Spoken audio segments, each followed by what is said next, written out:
speak the same language. We can make things happen. Also with Gamze Hanım, but that is not enough. The public has to catch up and pull us, and then we're going to have more prosperity, a better world, and even more peace, I hope. Thank you very much for listening to me.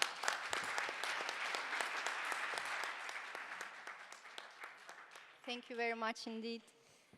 Our last speaker of the panel, Murat Yeşildere, is Egon Zender's office leader in Istanbul and a trusted advisor to clients on diversity and inclusion. He participates on the boards or advisory boards of various diversity initiatives, including the Independent Women Directors Project, the Turkish chapters of International Board Ready Women, and Professional Women's Network. Most recently, he's also involved in bringing the 30% Club to Turkey. So far, we spoke about women issues, inclusion of women, empowerment of women. I'd like to ask Murat to talk about diversity in general. Why does it matter? And what can companies do to improve diversity? Thank you. I guess I'm the diversity component on the panel now. Actually, the answer is rather simple. Just like Justin Trudeau, the Canadian Prime Minister, say, it's year 2016, so why still talk about the rationale of diversity? But if we look at it from a more structured perspective, I will try to elaborate on two topics. One is the business case, and in the business case, I kind of think that there are 5 components or 5 dimensions or 5 rationales, as you can call. The first one is the financial performance. Now we have numerous studies, analytical studies, proving that diverse companies, either at the executive level or at the general population level, perform better compared to the less diverse companies. McKinsey has these, various universities have those, and also Forbes, Fortune, Societe Generale, and other financial institutions have those. The interesting and the important fact is that it's not just the stock performance we are talking about. Now it's possible to prove that return on equity, return on assets, profits, so all kinds of financial KPIs perform better when you have female directors more at the board level and you have a more diverse environment in the population, in the general population of the company. And McKinsey just recently, in the last 12 months, published a study where they put forward an idea or a suggestion or kind of an ideology that if we can ensure gender parity in the working forces between men and women, that would add $28 trillion to world GDP. Just to give you the idea, it's the summation of US and China, the two largest global economies combined, $28 trillion. So that's the first part. The second part is the business performance and the reputation of the company. And there are, again, many studies, as Canan has mentioned, and also mentioned by the other panelists, that when women are on board, when women join executive ranks in different organizations, the population or the public perceive it as a positive sign. Because women are more careful about quality issues, because women are more careful about future, and because women are more careful about sustainability issues. Therefore, the reputation of the company increases. The third dimension is the customer connection and also the market connectivity. The studies prove that 2/3 of global consumer spending controlled and dominated by women. So by taking more women on board, either at the executive level or in that different decision-making levels, you increase the connectivity of the market to your company. And again, there are studies, numerous studies, demonstrating that 1% increase in gender diversity increases sales turnover by 3%, 1% increase in ethnicity diversity increases sales turnover by 9%. The fourth dimension is the innovation and group performance. And I think there is no complex picture on that part as well, because of the fact that diversity increases quality of decisions, diversity increases creativity, diversity increases disruptive innovation. And also, the one fact we have to be careful about, in this dimension, innovation, it's not sufficient to have just female at any level of the company, because often leadership of the organization lead the innovation process. So anyone having concerns about diversity at the top would hinder the innovation process. So we should promote diversity at all levels. Last but not the least, better and broader talent. The traditional approach was that if you get the best of the talent into the organization, you have a great team. It's not true anymore. You have to have a compelling team. You have to have a team which completes each other. You have to have a diverse team challenging each other. Therefore, in order to reach a broader talent pool, you have to consider different dimensions: gender, ethnicity, language, geography, even religion. Therefore, by thinking about more diversity in your talent pool, you would be able to access broader talent pools. So that's the 5th dimension, and that's the business perspective. The second dimension I would like to talk about is a very basic one: human rights. Now, I think there are around 200 member nations to United Nations, and around 150 of them have in their constitution as a fact that women and men are equal. So it's a constitutional right. Therefore, doing anything against that, actually we are committing constitutional crime. Therefore, we have to be careful about what we are doing in terms of that practice. So I have another 30 seconds or so. I have to dearly apologize because of a preset commitment. I will have to leave the panel at this point. But I would like to leave you with 2 questions which was promoted by the United Nations during the He4She program. And it could be even better if you could close your eyes and not see me leaving and think about these 2 questions. If not now, when? If not me, who? Thank you very much.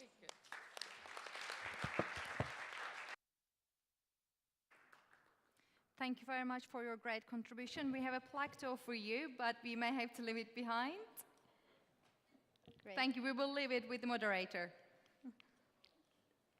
I thank very much Murat. He really summarized it brilliantly. But the first headline, the $28 trillion, in a world where we're talking about poverty and economic crisis, how could we forgo that potential? How could we not unleash that potential? Wonderful summary. Thanks to Murat again. Now, in the last tour of questions, I will ask each panelist the same question and kindly ask them to take 2 minutes each, please, to talk about their advice for men and women and the companies with regards to women's empowerment. Could we start with you, please, Shan? Thank you.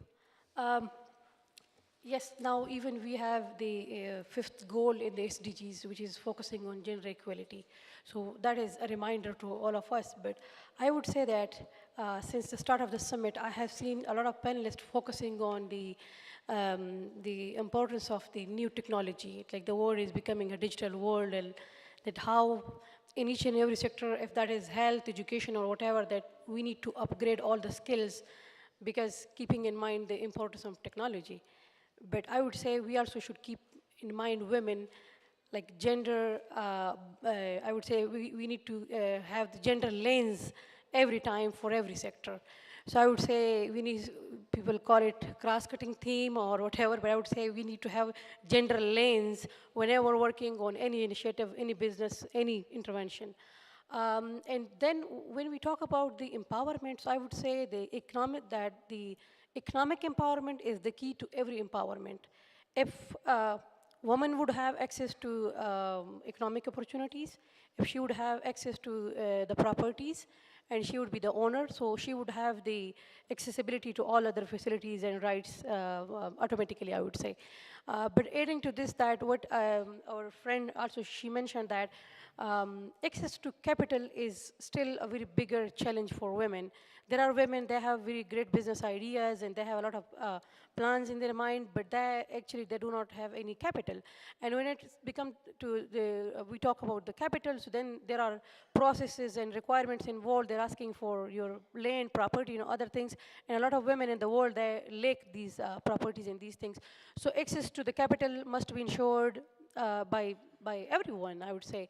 And then access to the market, actually, where still in the world, there are areas where women are still having troubles in accessing the market because of the culture, because of the so many other inaccessibility problems. So access to the market is also indeed very important.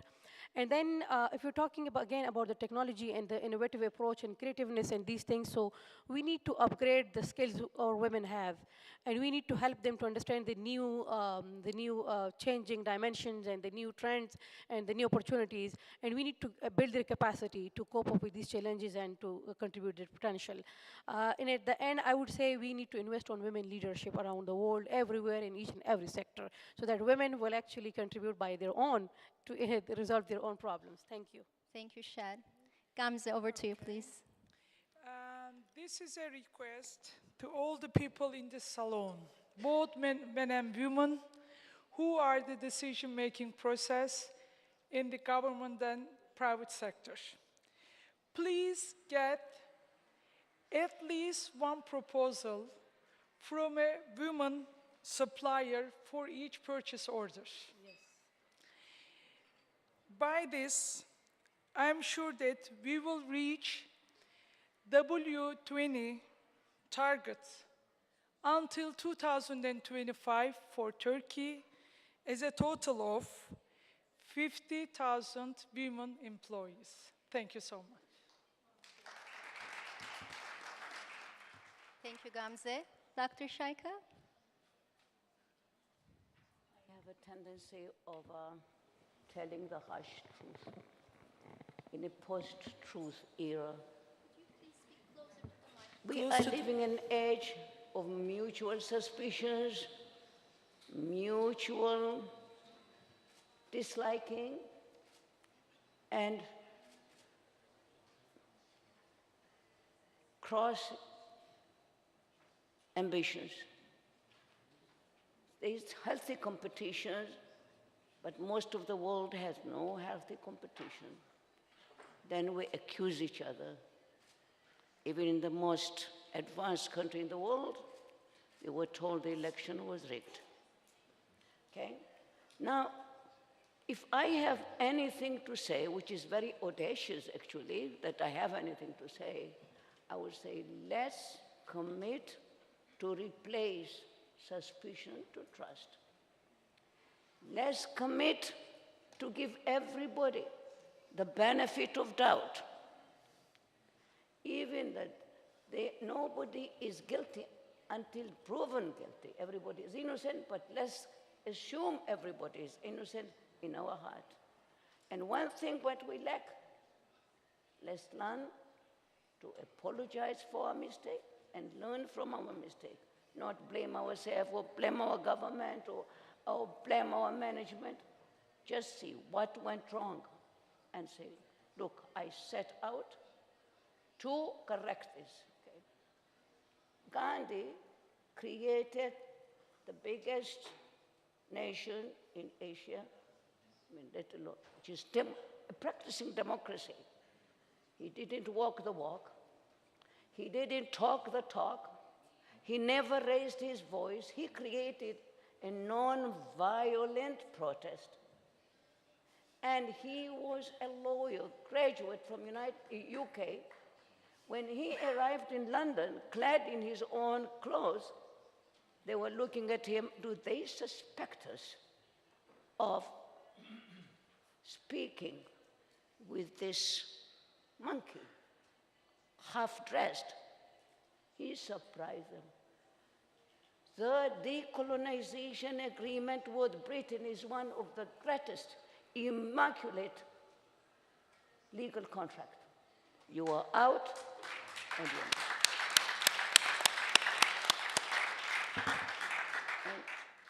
and he didn't go over 500 languages, and of course the colonizers always exploit the divisions.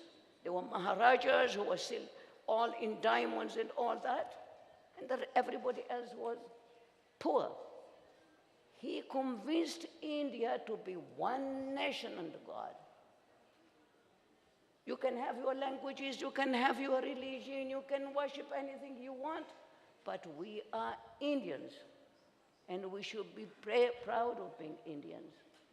And he did it. It costed his life, but his legacy to me and to the rest of the world is a very civil manner, in a very innocuous manner.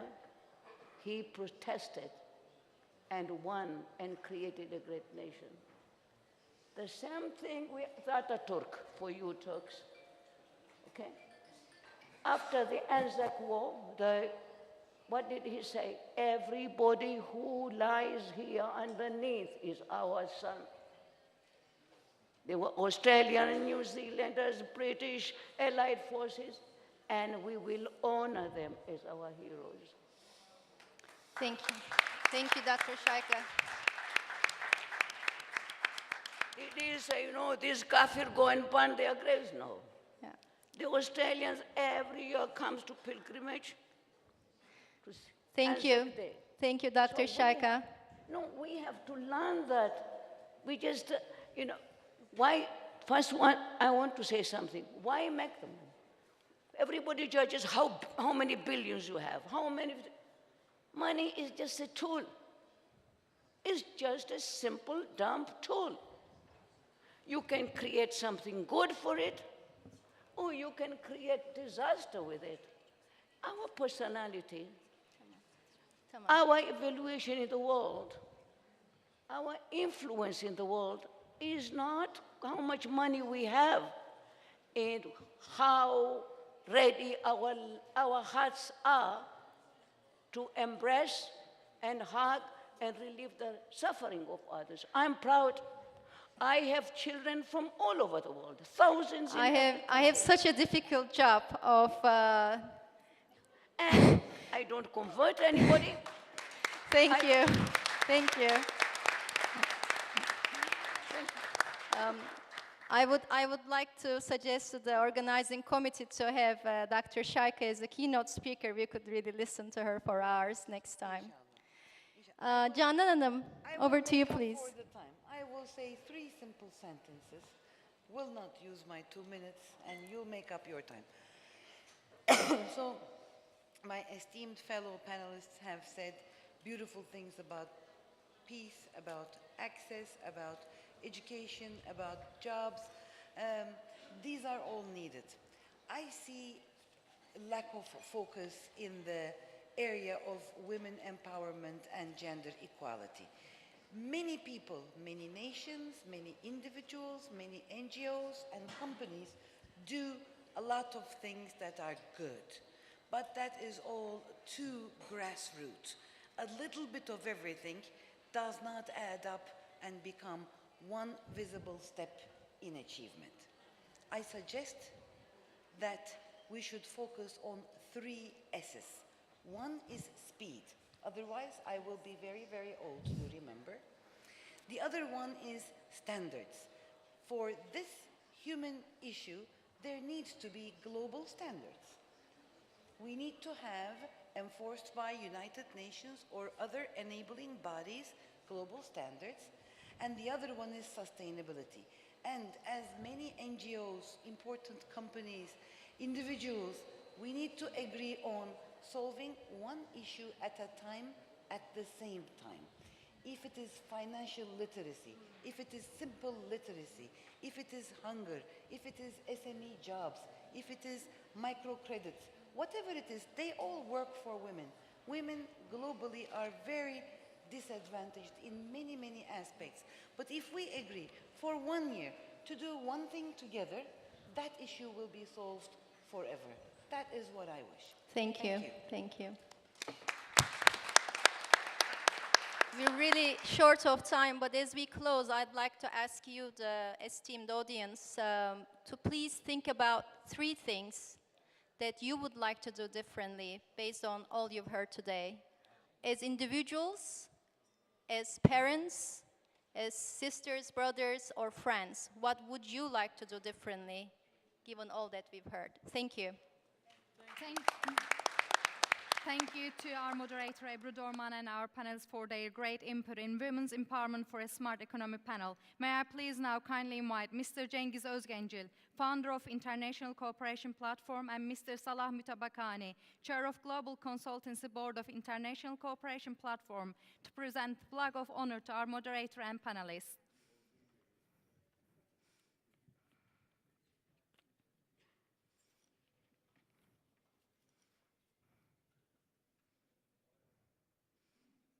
Once again, thank you to our moderator and our panelists for their great input.